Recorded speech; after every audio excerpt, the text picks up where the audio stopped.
And we're off and running. This is the great classic rock debate. I'm Kenny.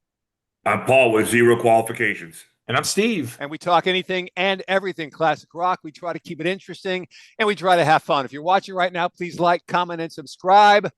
We will love you for that. Let's get started.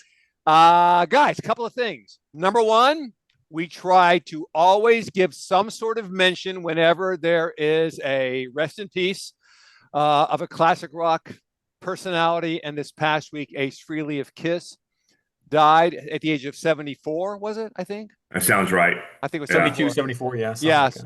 And then Steve, if I'm remembering this correctly, you saw Paul McCartney in concert this past week. Yes, I did. Sir Paul in the Okay, flesh. so let's give some thoughts on each of those. Go ahead. Don't do McCartney first. That way we can move on to Ace Frehley. Okay. Yeah. So McCartney, not as good as he once was, but he's, 84, but You it was saw him still, in Colorado. Yep. Okay. Last Saturday. Okay. But I thought he was still great. I mean, at 82, 84 years old, however old he is. I know he's in his 80s. Yeah. Better than 95% of the artists that are out there. And his voice isn't as great as it once was, but still, he played for probably 2.5 hours. Going through the set list. The Beatles songs are known for being relatively short, but he still played 35 songs in his set list. No opener. Came on stage about 7:55, around 8 o'clock. And then got off around, close to 10:30. So no warm-up band. No warm-up band. Oh, yeah. Okay, I got you. And he's sort of known for that. I've seen him 3 times. Okay. And he's never had an opener. Oh, okay. Any of the times I've seen him.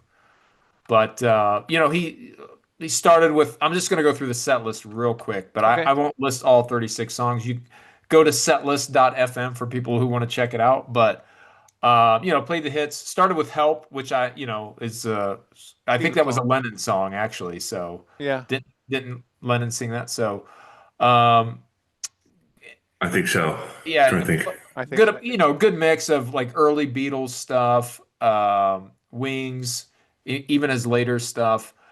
He did play the song that was released a couple of years ago by the Beatles that they did. I think it was last November. You mean it was reconstituted or something? Now and Then? Now and Then, yes. Okay. Oh, it's a great song. Yeah. I thought that was an AI song, no? No, so Lennon had recorded like the demo vocal tracks. Right. And the piano parts. And he did it on kind of a cheap cassette player. So they needed to AI the music in order to take the old low quality cassette and turn it into yeah. And so they all sang on that, and then they they obviously re-recorded some of the did they add anything from, I'm not trying to be funny, did they add anything from George in there? They did. Actually, he's sort of known for this now, but all 3 of the times I've seen him, he has played something, and he's done it with on the mandolin or ukulele. Well, I meant to ask, when they made this song Now and Then, did they add anything of George in there? They did. Although he's They did. All right. Yeah. I wasn't trying to be funny. At the time that this show covered that song, which was a year ago, I guess, there was a brief video, I forget, 5 minutes or something, 10 minutes, on YouTube that took you through the entire story of how that song came to be. And they didn't make it real long. They made it fairly short and to the point, and it was remarkably interesting. And yes, all 4 Beatles were involved. Yeah. Well, that's good. He puts on a great show, and the tickets were fairly reasonable. I mean, we were in the 10th row off to the side. Really, it ended up probably being about 20, 22 rows back because of the way the baseball field was set up. But tickets were about $180 a piece, including service fees. So, given the fact that most concert tickets now are well over $200 to $300, for us to be that close, for somebody like Paul McCartney, I don't feel like I got ripped off, and the fact that he played for 2.5 hours, and he still plays. If you haven't seen him live, for anybody who's listening, I highly encourage you to check him out, because this may be the last time he ever goes on tour. But Live and Let Die is always like a showstopper. And he plays that Yeah. sort of towards the end. And there's a Okay. lots of pyro in that. And it's Right. just, it is a fantastic song to hear live. It's just a I great mean, that show. song helped reinvigorate the Bond. Remember that was the first Oh, movie with yes. Roger Roger Moore, Moore. and you're Right. like, okay, we need to blow this thing out of the water so everyone thinks about that. And that was the first PG movie I ever saw. That's all I'm saying. Live and Let Die. Excellent. And then one other thing, so one of his later tracks from I think Memory Almost Full, which probably came out around 2008, 2009-ish. Okay. There's a good song on that called Dance Tonight, which he plays with the mandolin. And that's a really good song. That's probably his most recent song, other than Now and Then. Right. But I think that's probably the most recent song that he plays. So it's still, it's almost 20 years old at this point. But Right. um, he's still putting out good music even to this Well, I day, just or, think it's great in the that last 15, 20 years. he's still touring and still playing and still, even in his 80s, still healthy enough to be doing it. Yeah. I mean, And we that's talked probably about what keeps him alive, Yeah. that's it. We were talking about Bear Bryant, football coach at Alabama. Yeah. He coached his last game on December 22nd. Done coaching. His wife died like in January, February, and then he Yeah. died like in March. Yeah. And it's like job gone, wife gone, life gone. You Right. gotta have things to live for. Paul McCartney, good for him. Yep. Yeah. Yeah. Great show. If you get a chance to see him, I highly encourage everybody to do it. So. Okay. Okay. Let's move Hold on, on. hold Ace on, what's that? Frehley. Did he end with Hey Jude? No, well, that's so he does a couple of like that's the last song, and then he goes into his encore. So the encore was really I Got a Feeling, Sergeant Pepper's, and then he played Helter Skelter, and then sort of the end of Abbey Road there with Golden Slumbers, Carry That Weight, and the end is how he closed it out. So Sorry for interrupting, Kenny. Go ahead. No, it's I okay. I was just apologize. saying. Okay, so I think we've covered Steve's concert experience. So let's move on to Ace Frehley. You guys, what are you guys' thoughts on Ace Frehley passing away? Well, let me go first because I'm older and I actually was alive when all this was happening. I think the funniest thing, and Kenny, and you both know this, you go through life and you're thinking it's this, and all of a sudden his name is Fraley, but it looks like Freely, and he's like, after like 400 million times, like, okay, what am I gonna do? Right. Right? Right. I'm, and I have a friend of ours, this guy named Tim that Kenny knows from his childhood. He told me he was on a business trip up in Detroit. He was at the Holiday Inn. Holiday Inn. It was like 89, 88. And Ace Frehley was playing in there in the lounge. And there were like 15 people in there. I'm like, really? Because it's like 10 feet away from him the whole night. It was great. yeah, that's a great show. Unfortunately for Ace, Yeah. for And the then he artist. finally had a comeback album, and it was real good. And then he did an album, a couple albums with covers. But that's Right. his latest. But Steve, you can't know what it was like when Kiss was huge. It was like Their was just- arrival, greatest. their arrival on the scene was like a nuclear bomb going off. yes. It was. It was. Yeah. And what it was now Kenny will actually know this more than I do. They had what 2 or 3 albums. They had some moderate hits, Right. bunch of good songs, Right. and then I don't know what song was it. Rock and Roll All Night blew Of them up. course. Yes. Yeah. That But thing just went nuclear. It did. It was everywhere. And it just had that unbridled energy that good rock and roll has. And it was no, remember, there was no MTV or Nope. videos back in those days. That song was just simply everywhere. Every station was playing it. No, Kiss is the Yeah. greatest American rock band of all time. I mean, Okay, I wouldn't argue with it for 1 second. I mean, they had a lot of hits. They were iconic, and they had the makeup, and I think that was brilliant was on huge, their yeah. part for whatever reason. Yeah, it was. What else I was gonna say? And the one thing about Ace Frehley, I put him into the Burt Reynolds. I like to, you guys, I like to use imagery. He was much better guitar player than people gave him credit for. Like he played the fills and stuff like that, right? He's like Phil Collins. not Phil Collins. Phil Collins was a guitar player for Def Leppard. Right. He had two I sat, arms. yeah, haha. I sat about, I don't know, a foot and a half from him on the metal show, and I was like, oh my God, this guy is mind-blowingly good. He was a shredder.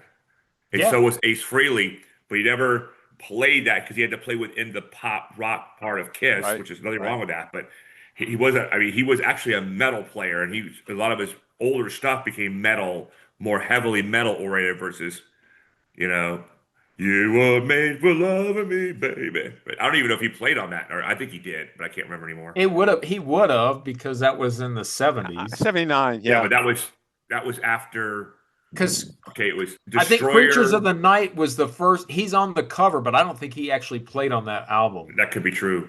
I can't remember anymore. But you had Destroyer, Rock and Roll Over, Love Gun, and then I think that the next album after that had because it was a disco song supposedly, Yeah, it was. right? Yeah, I It forget. was. Yeah. yeah. Which Yeah, is, maybe it was if you Creatures hear of the the Night. live version of that, it's really good. It Oh, really? really is. It's on Kiss Alive 3. They play that track, and it's phenomenal. But Detroit Rock City, That's one of the great songs ever. Great song. that is one of the greatest guitar solos of all time. So No, I'm big Ace Frehley guy, big Ace Frehley guy, Frehley guy, and he never corrected people. He called us Ace Frehley, like on the metal show. He's on there a couple times. He's like, yeah, whatever. You know, he's like, that's just people are gonna call me that, so why to fight it? You know. Right. But so what were your earliest like, Kitty? You were in. Hold on, let me try to guess now. You might have been in your freshman year in high school when they got big. Yeah. Yes. Yeah. And again, they just came out of nowhere. Nobody had ever heard of Kiss. And suddenly, Rock and Roll All Night is on the radio. Everybody likes it. Everybody's playing it. And if anybody says Kiss, everyone knows exactly who they are. They went from unknown on Tuesday to superstar status by Wednesday. I mean, it happened suddenly. And there was, go ahead, Steve. I'll tell you after you I go. was just going to say the funny thing for me is growing up, because I was born in 77. So I didn't really hear Kiss until probably I was 10, 11 years old. Because the Kiss that I knew, I knew two versions of Kiss. I knew the scary version of Kiss, which I saw like on pinball machines. And I was like, what is this? Like as a kid, I was scared. So I'd never really listened to it. Because we had like in our YMCA, we had a Kiss pinball machine and it had Gene on it. And it had all the members in full makeup. And then I knew of the version of them in the 80s without makeup. And it was sort of glam rock. And I was like, I'm not into this. And it probably wasn't until like the late 80s, when I was 10, 11, 12 years. Actually, it was Kiss Revenge. When that album came out, I was about a freshman, maybe in high school. And I was like, God. And they were out of makeup then, and it wasn't the original lineup. But I was like, this is awesome. And that really got me back. That's when I started listening to the 70s Kiss. So Right. Because I don't know about you, Kitty. Like I was really into Kiss a lot, and then I got to high school, 77 or 70, whatever. And when I first heard Led Zeppelin, it pushed Kiss out of the way for me for a long, long time. Until probably after college. I said, you know that Destroyer, that album, it's just on the Mount Everest, of albums. yeah. But I was going to ask you, Kitty, like, do you recall at your at Palm Beach Garden High School hearing all these Kiss, one of those bands that had hundreds or thousands of urban legends? It was like every week there'd be a new thing. Gene Simmons is 7 feet tall, and with his heels on, he's 7'4". You remember all that probably stuff? heard a few of these, but not too much. And then they go, he kills the animals. They get the blood that he spits out on concert. It's right. And to find out he's an Orthodox Jew. Right. Right. Funny. No, when I was in high school, it was the Ohio Players roller coaster.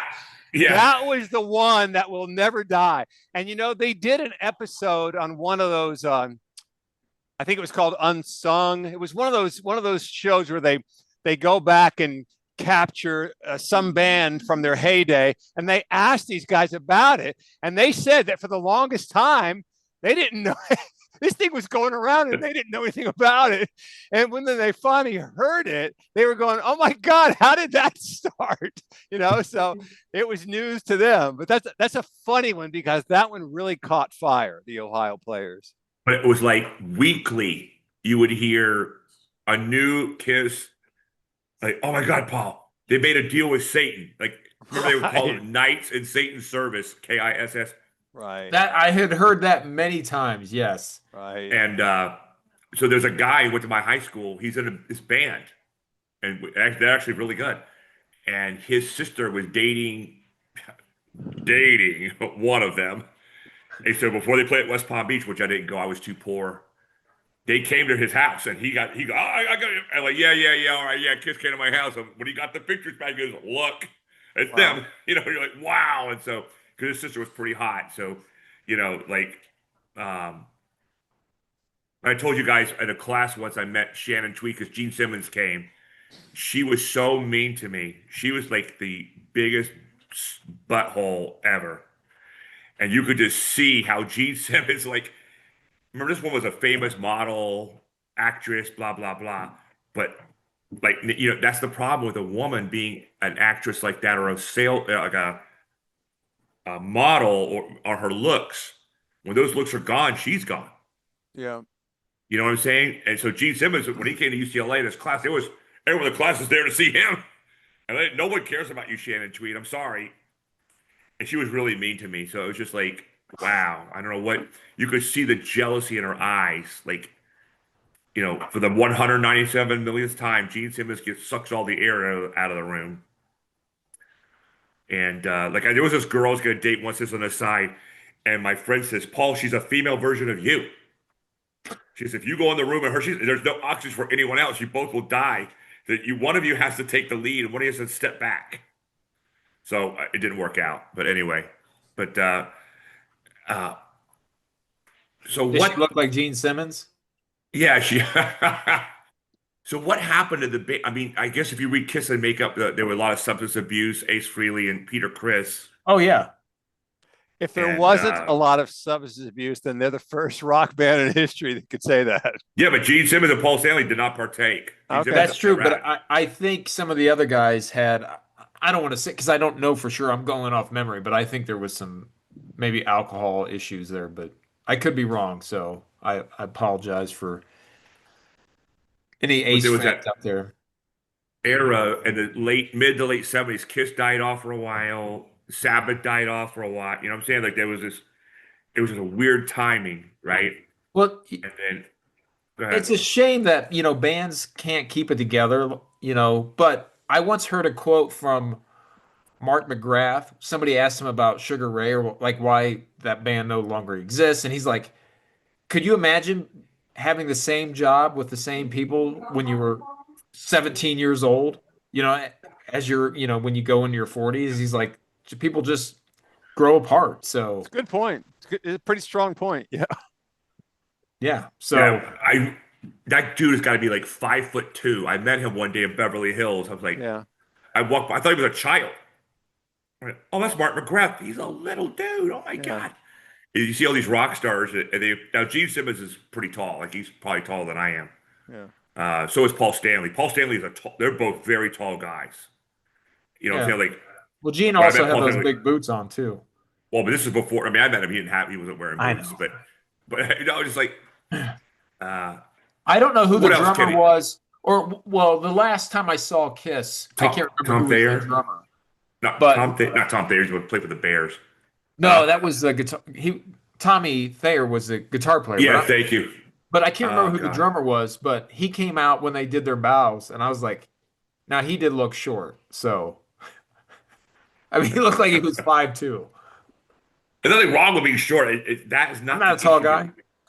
No, but the issue is they don't make Steve Boyce out to be, like kicking the crap out of people and this superstar. You know what I'm saying? Like they don't like when I met. I don't think they did that with Mark McGrath either. No, but everyone, oh, he's so beautiful. And I was like, he's like a dwarf. Like I don't know. But like Kiefer Sutherland, he's a really nice guy, but he is tiny. He's 5'6", 5'5". He's a really nice man, but I would just go thump. They put him in the exosphere. It's called you know? acting, Paul. Acting. I know, but they build people up, and it's so frustrating. Well, when that's you meet why I've your never heroes. seen that show 24 either, because it's absurd. I actually like it. Very entertaining. Keith Sutherland's You a know great what? actor, don't get me wrong. It's both. Like it will suck you in, and I mean it's good, but it's the absurdity that all that could happen in 24 hours. It would take 3 years for all the stuff to happen. Yes, that happens. That's why I could never get into it. And then the fact that they made like more than one season of it. Right. But when you're watching it, you don't care. It's good. I'm telling you, it's good. Sure. Really and then you guys see when South Park made fun of it, I thought I was going to have a heart attack of laughter. And like Cartman, all of a sudden they're like, it's like a terrorist at South Park High School, and all of a sudden it goes beep boop beep. They finally seen tape between 12 and recess. Cartman yelled, this scene takes between 1 and 2 p.m. And Cartman says, this scene takes between 11 and recess. And this Muslim terrorist sits down next, or Muslim kid, not terrorist, sits down next to Cartman, and Cartman's like, nope. He's trying to climb out of the desk to get away from him. It is genius. Matter of fact, the people of 24 sent the suitcase nuke, which is called a snook, to the people at South Park because they really liked it. We got way off. I know. So we did. How many albums, like Kenny? You have to. It was like 3 or 4 albums before that album that had Rock and Roll All Night. Well, that was Kiss Alive. So it was the live version that was their breakthrough hit. Yeah, they had already recorded an album. You know what? Of it.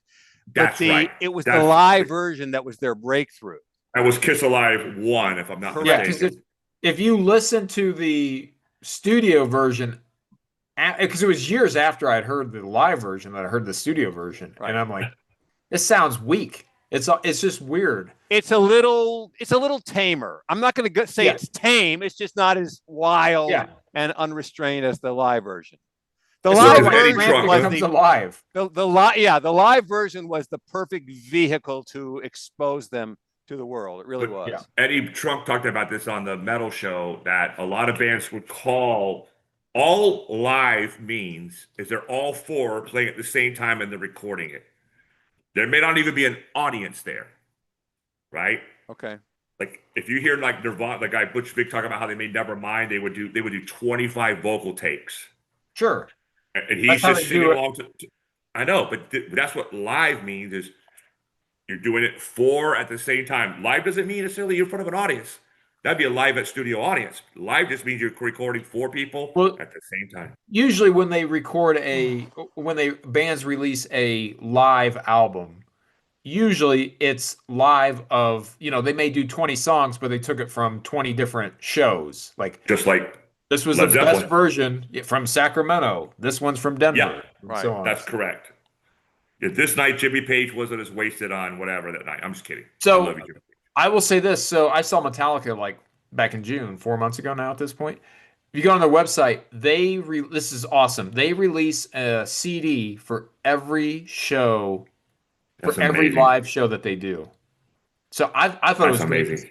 Because you can go back and, obviously it's a limited run, but you can go back and just buy the show that you went to. So I love that fact. So there was this radio DJ, he's retired in Chicago, Kevin Matthews, and he would play the live album of Peter Gabriel. And he goes, all right, so he's like, Shock the Monk, so you hear this guy go, Peter. And he goes, that was me. And then people would call him for the next hour and go, no, that was me. And then they would That's what I always loved about Clapton Unplugged with Layla. When he's doing his guitar solo, there's a guy that goes, woo! And I've always wondered, there's a guy somewhere who's like, that's me. That's me. That's what Kevin Matthews would always say. That's me right there. The Peter Gabriel live album. That's funny. But so how many I think Kiss was 20 albums, let's say? 25? Well, looking at the Kiss discography. The actual one, not the greatest of this and that and the other thing. I think Peter or Ace played on 13 records, not counting the live albums. Oh, that's thank you, Steve. That also takes us to the 4 solo Kiss albums, and he had the biggest hit out of any of those 4, if I'm not mistaken. He And did, that was yeah. a cover, right? New York right, Groove. Harmon? Yep. New York Groove. Who wrote that song originally? Because I don't know. I don't remember. It's a cover. Yeah, It it's a is. cover. And it wasn't until That's a years great later song. that I found out it was a cover. But that Yeah, is, well, at the time, nobody knew it was a cover because the original was fairly unknown. yeah. It says just on Wikipedia, "Hello" was the name of the band that Oh, okay. Oh, yeah, New York never. Groove. But I always thought it was him up until probably 10 years ago. I found out it was a cover. But when you listen to his solo albums that are recent, this man has a lot of influences. Like he's got Hendrix on the album. He's got Emerald by Thin Lizzy. Yeah, he's covered all these Spanish Castle Magic, obviously by Hendrix, and he does Fox on the Run by Sweet. Right. And man, I tell you, some of that stuff is really well done. Really well done. Gentlemen, we just got our warning. So Kiss for Kenny and I, Kiss was like our primer, you know what I'm saying? That we kind of moved on. Let me give a quick just Go a ahead. quick. Okay, so the 70s was a strange decade. Songs that would make you want to kill yourself were huge hits. And like this song "Torn Between Two Lovers," do you remember that? Oh, I'm feeling like a fool. It's cringe. It's so awful. The song reached #1, and it's like it was like the charts were turned upside down. What was terrible was at the time. It was just a weird time. There was some great music from the 70s. There was, but there was just so much bizarre chart activity, and I don't know how to describe it. No, that's a great point. I think the 70s is the greatest decade for rock music. Yes. Now, but I will also say this: it's probably the biggest dichotomy difference between great and horrendous music. Because you're right, a lot of the stuff that was chart-topping pop music was just god awful, and then you had some of the greatest songs ever released. Right, and if you take any chart, any list of classic rock songs and put them in order by date, you will notice 1970, 71, 72, 73, so many songs from those early 70s years. However, as you get into the later 70s, man, it becomes slim pickings. There's not a lot of good rock that was produced during that period. There was some, but there was. Is that because of disco? Correct. Correct. When disco took off, it really impacted rock because disco was so inexpensive to produce. All you needed was a songwriter and some studio musicians, and they used machines, drum machines, and all that. So it was very inexpensive. Most of the disco bands were just studio bands. They weren't even legit bands. Yeah. And so even rock bands were making disco music. Well, we Kiss did. Like Kiss. I was made for live. And so did the Rolling Stones. The song "Miss You" was considered a disco song. Well, even the Eagles did. I love that song. Correct. Yeah. So for a song like "Rock and Roll All Night" to just come from out of nowhere in 1975 and just come crashing through the front door and say, okay, rock may be going through a weak period here, but we're here. We're not going anywhere. It was just a great thing. It was just a reassurance that in spite of changing fads and changing styles and changing trends, that a real hard rock punch you in the face song is still has the magic. So it was a cool thing. The other thing is what? Wait, what is Paul? Bands were so prolific back then. What's that? Bands were so prolific back then. Like in the 70s, I'm looking at in the 70s, they released 7 albums and then one in 1980. So Like count that as, eight records. And that's their first record was 74. Right. So you just don't have, I mean, you don't have rock bands anymore. Right. But No. like Greta Van Fleet is the only modern rock band that I'm aware of. Well, what about the Sword and people like that? But they're smaller. Sword's gone. Like they broke up. No, they're back. They're back together. Are you? Well, I'm this sure. this I is saw it, read it. news to me, but I'll take your word for it. But my No, point but is that Steve, but your point is right. they're not releasing records every year or every other year. Right. It was funny because when I was class, Gene Simmons was there, and I must have asked him 20 questions. He was really nice to me. He's a nice guy. I said, well, how come? I said, why don't you hire me? I'll do the biopic here. I'll direct it. It'll be Academy. He goes, we've tried. We've got some big directors, and they won't do it. And he goes, that's why I had to do that stupid movie about rock and roll all night. I don't know if you ever saw that. I think you and I saw it, Kenny. You talking about Detroit Rock City? Yeah, that's it. So I never saw it. That was fantastic. It was fantastic. It was so much fun. It's a fun movie. It's not an Oscar nomination. This is a fun movie. But Gene Simmons, that's what they forced him to do. He's like, okay. I can't imagine these two Jewish guys and these two non-Jewish guys.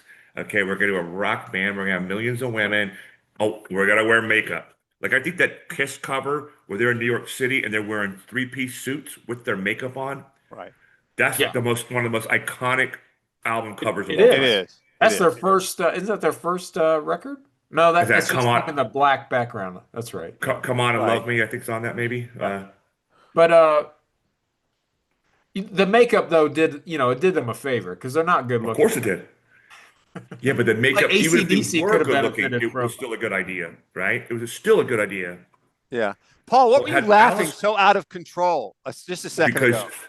Because Torn Between Two Lovers, I used to really change the lyrics on that song. Oh, I'm sure. And now I'm going to do it to harass you now. Okay. And then I'm thinking, Debbie Boone, what year was that? Oh, my God. 77. You light up my life. Oh, my God. They were I'd rather be shot. Just shoot me and let's just get it over with. And that poor lady, she's beautiful. I like her. Her dad I met her dad. Her dad is, what do you call it? Pat Boone. Pat Boone, yeah. I just want to know. There's got to be a morning after. That was from the Poseidon Adventure. Yeah, Poseidon Adventure. Kenny, I know you are a student of rock. I am. So could you tell the audience what the lyrics for Love Gun, what that song's about? I'm not gonna. Steve, this is called a metaphor. Yeah, I love the fact I'm a Christian. Every one of Kiss's songs, it's about the stereotypical rock, and which is great. I love the fact about them. Yeah. AC/DC is the same way. Same thing. Yeah. Yeah. I mean, at least they tried to cover it up. I mean, Motley Crue, girls. Right. Well, I mean, they're going to have a song called Vag. Right. But we talked about this with Metallica when we did that episode a couple of months ago. Their songs were very layered, and a lot of them were very philosophical, and they were very deep. And then you have bands like AC/DC and Kiss, and it's it's about sex, drugs, and rock and roll. And there's nothing wrong with that. I think it's fantastic. I think it's funny. So I concur. Yeah. All right. Well, listen, it's getting close to that time. So if you guys have any final thoughts, let's go ahead and get those out, and then we're going to wrap it up. I don't have any final thoughts today. I just want to say I was a big Ace fan as a guitar player, and I love the fact that he played a Les Paul, and the fact that in a band like Kiss, he played a flame top Les Paul, which doesn't really fit the image of Kiss. No, it doesn't. That's a good point. Right. And, that's a real good point. But it's just Paul Stanley always had the flying V usually. Yes, exactly. And so, that's a good point, Steve. What Gene Simmons played, it may have been like a BC Rich Warlock or something. But when you think of Kiss, you're thinking of instruments of death, and to play a classic '70s Les Paul. Just like that. I mean, I just wish he got more credit. I've heard people in bands that I know, run him down, and it's made me really mad. Yeah. And I mean, how about this? Why don't you go write some solos and make an album and then come back and tell me? Yeah. I hate when people do that. Kiss And I've done it, so I'm a hypocrite. Kiss is going to be remembered for the stuff they released in the 70s. And they have Oh, good yeah. music after that, but it's really, if it wasn't for No, the that is absolutely right. Yeah, exactly. would- And as we've said before, at our age, I mean, Steve, you're a few years younger, but at our age, the rockers that we grew up with, most of them, they're pushing the limits right about now. Yep. And they're at the age where we're going to continue to see in the news such and such passed away. And when you combine that with the lifestyles that most of them lived, it's, we're going to keep seeing it. So it Yep. is what it is. Yeah, it's true. Okay. All right. Well, the other thing that we were going to do tonight, we'll do that one next time. So closers. Oh, yeah. Yeah. Okay. But for now, this is the Great Classic Rock Debate. I'm Kenny. I'm Paul. I'm Steve. And if you're watching right now, please like, comment, and subscribe. Share this with your friends. We'll love you for that.